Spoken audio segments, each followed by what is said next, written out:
hay mucha gente joven que nos ve.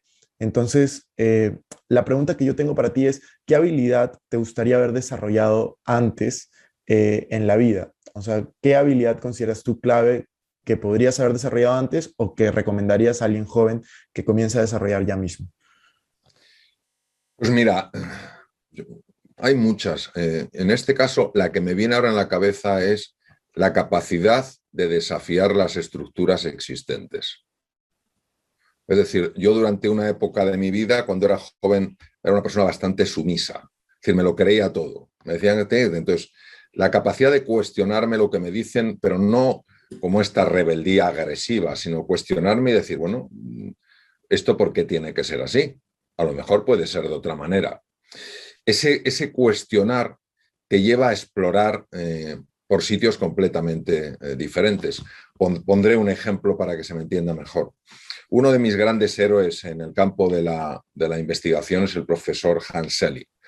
Hans Selye, cuando tenía 19 años, estaba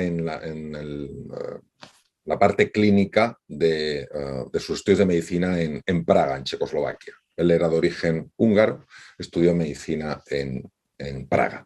Y entonces pasaba de la parte preclínica, donde se estudia anatomía, fisiología, histología, a la parte clínica.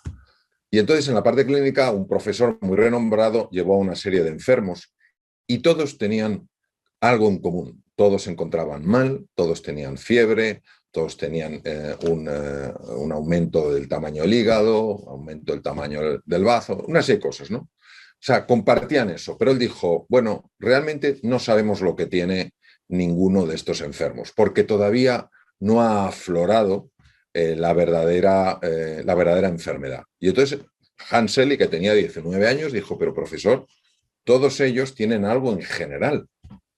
¿Esto significaría algo? Dice, no, no significa nada. Hasta que no aparezcan los síntomas, no sabemos de qué se trata. Entonces, él, a diferencia de cómo era yo cuando era más joven, él sí desafiaba las reglas y dijo, ¿cómo que no hay algo que pueda estar en la base de todas las enfermedades?